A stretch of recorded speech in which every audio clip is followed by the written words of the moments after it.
Is a perfect time to really share some of the insights that we have that's been pressed on our hearts.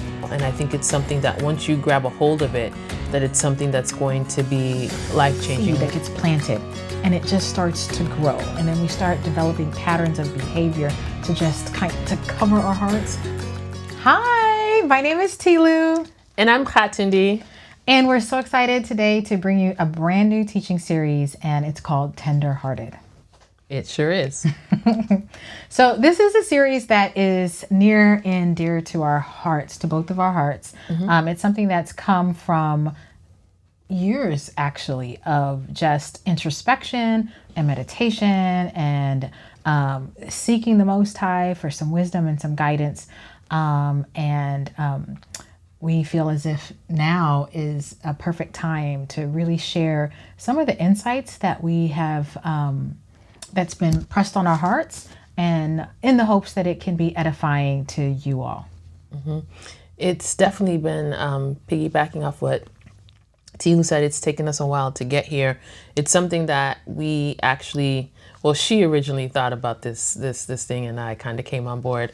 But several years ago, and I think we've had moments where we've been trying to put this out there, and it's just, for a number of reasons, it just didn't work out. But we've really just been feeling a pressing lately, wouldn't you say, of just the importance of really just trying to get it out there immediately, because we think that this is something that the body needs now. And I think it's something that once you grab a hold of it, that it's something that's going to be life-changing. I'm not trying to make it, it's going to be, but I actually really do think it's going to be life-changing, because it's just a real interesting, different way of just looking at things and being more introspective about how you're processing things and how you are interacting with other people, based on the condition of your heart. Yeah. So one of the big moments that really led to this was just thinking about some of my close relationships, be it in family, in extended family, or with my friendships that I've had since college. And there's one situation that really, really broke my heart. I had a little bit of a falling out with my best friend. And when I say falling out, it's not like we had an argument. I don't really call an actual argument. We just have, like with our relationship, we could, it's like we can take, road trip, girls trip, whatever. But there was always going to be a moment when we probably would just stop talking to each other. It's like, she's had enough of me. I really had enough of her. And we just stopped talking. I mean, we could be driving and we're like not talking to each other for a couple of hours. Time out. It's like, you in time out, I'm in time out. We have both mutually agreed to it. But it's one of those things where we know, like, maybe by the evening we'll both be over it. We'll go to dinner, whatever. So it was one of those kinds of things. But this was a situation where it was more than just, we're not talking to each other until the evening. This became like, it's evening, and then it's like a week, and then it's like a couple of weeks, and then it's like a couple of months, and then it's like I don't even know how long we have gone without talking. So it's one of those things where I can't really say what was it. You can't pinpoint. I can't pinpoint what was it that we were like not feeling each other over. Whatever it was, I'm pretty sure it was silly, because they're always kind of like silly things. But that's just, how we are. Just like, sometimes we're just not feeling each other. So we were in a period of time, an unusual period of time, where we weren't feeling each other. So we weren't talking to each other. And it had been several months now. And then I got, someone reached out to me on social media and said, hey, do you know that, your friend is in hospice? And I was like, hospice? Like, what do you mean? So that really, really threw me, because I didn't know, that she was sick. And, hospice doesn't mean just sick. Hospice means sick. Sick.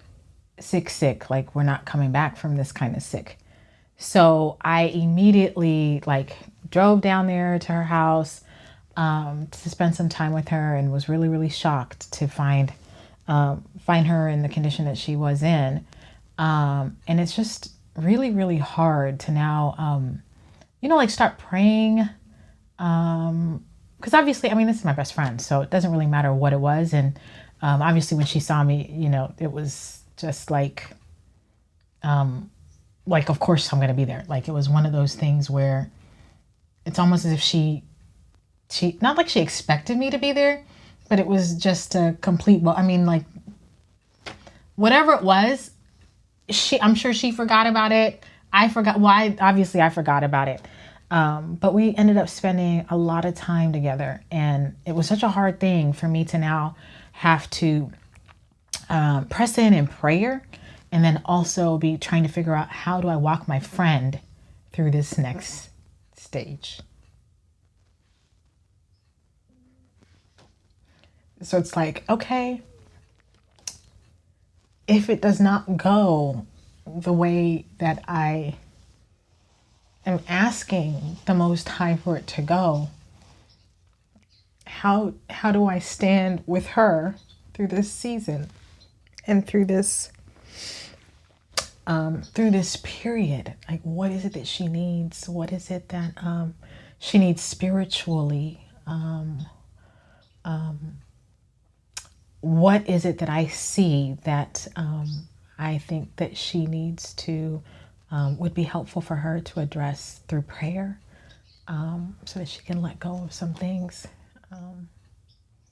and just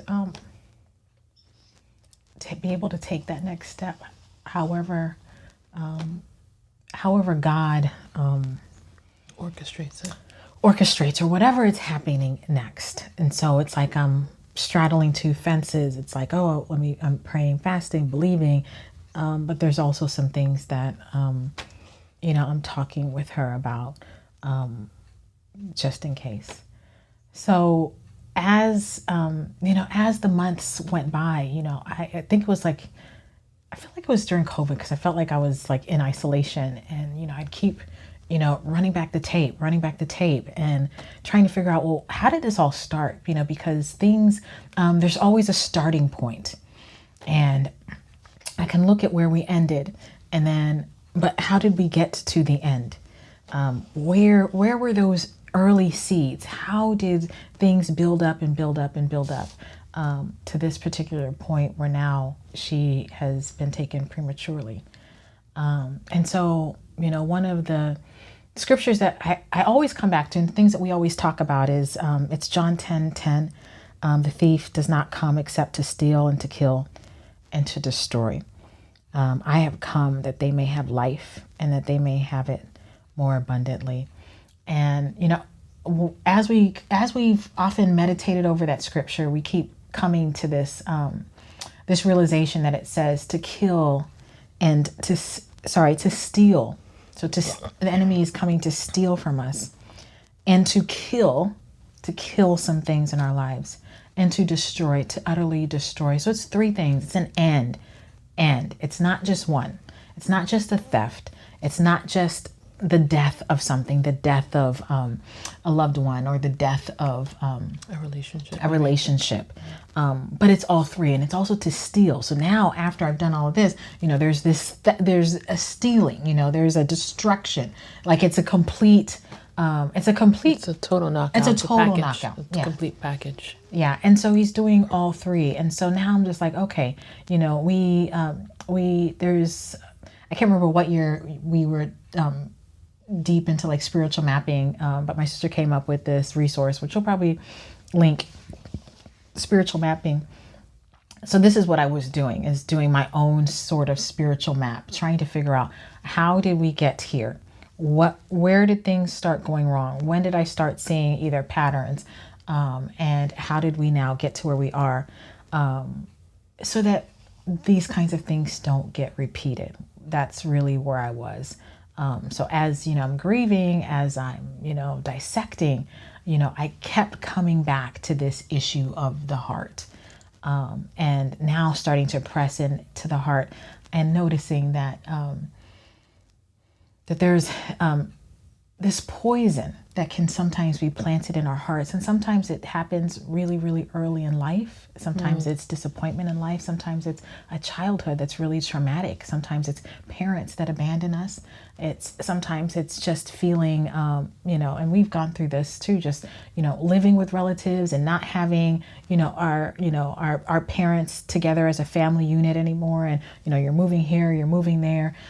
Sometimes dealing with feelings of abandonment. And, there's this slow poison that starts to just, it's like a seed that gets planted and it just starts to grow. And then we start developing patterns of behavior to just to cover our hearts, just so that we can kind of get to the next stage. It's like, okay, well, I know, in order for me to be able to insulate myself from this kind of pain, I'm going to have to layer up. I'm going to have to cover. I'm going to have to put on layer after layer so that this cold does not freeze me to death. These coping mechanisms that we've come up with so that we can make it through life. And I've been through that just, as a preteen, coming up with coping mechanisms, like when my mother wasn't around, and when life just wasn't lifing the way I really had hoped that it would.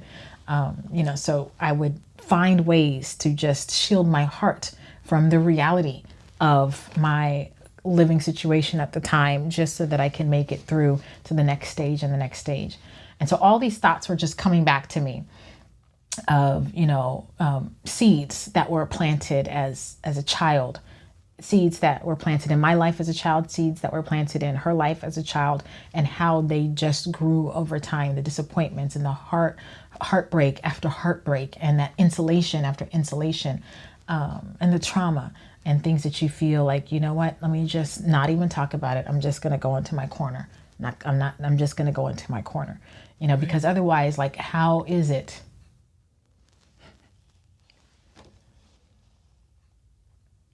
Like, how is it that my friend doesn't call me? She's in the hospital.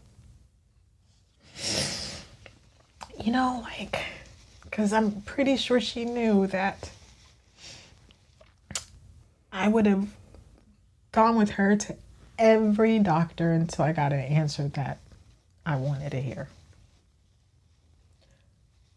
So for me, I go back to that and I'm just like, what was so heavy on her heart that she couldn't talk to me?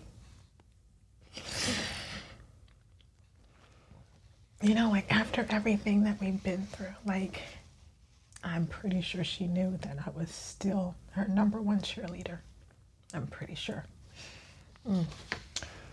So that was the genesis. And the funny thing is, this is why I feel like we've been kind of just uniquely called to just add this to the work that we're doing, because she's just not the only person. It's like I feel as if there's like 3 or 4 different people in my life where I'm just like, wow, this is a heart thing. This is a heart thing. And you don't realize that the enemy is literally out here trying to snatch your life away. And he can snatch somebody very important to you away, and you are in grief. And the enemy is so heartless, because that's not enough. You can lose somebody. Imagine you lose somebody you really, really love. And then you end up losing your life just because your heart fails you. Like you're so broken. Your heart is so much in pain that you actually stop living. So you're living, but you're dead inside. And I think that happens to a lot of people. We are going through a lot of trauma, especially trauma at a young age. There's so many different things that happen to children, and you're covering it up, and you're like, I'm just trying to get to the next stage. And then another trauma and another trauma and another trauma. The enemy, it's like he can kind of have us like walking zombies. Well, I definitely think that there's a sort of playbook that he follows. And, I definitely personally believe this is why a lot of trauma does happen to children. I think children are almost like easy targets. And then you grow up with it. Then that means that when you have children, or any relationship that you enter is also going to be poisoned. So it's how he operates. When you start to see this way, you recognize that how he operates in a way that can have generational effects or can have tethers or whatever. So whatever now you do, if you're a wounded person, whatever you now go to, the people you interact with, your coworkers, your mom, your dad, your children, your friends, everybody is gonna get some of this. Do you know what I'm saying? Just how through your just interaction. So everything is very strategic in how he interacts, and I definitely think that it's purposeful. Yeah. And so this heart thing, like, it may not seem like such a serious thing, but again, the enemy, Satan, has his tactics. And as we've like just evaluated situations with our friends, situations in our family, we just keep coming back to tenderheartedness and hard-heartedness and how they're at war. And so we just hope that you will continue to tune in. We've got, we're just going to keep delving deeper into this, and we'll keep talking about it, and let's delve deeper.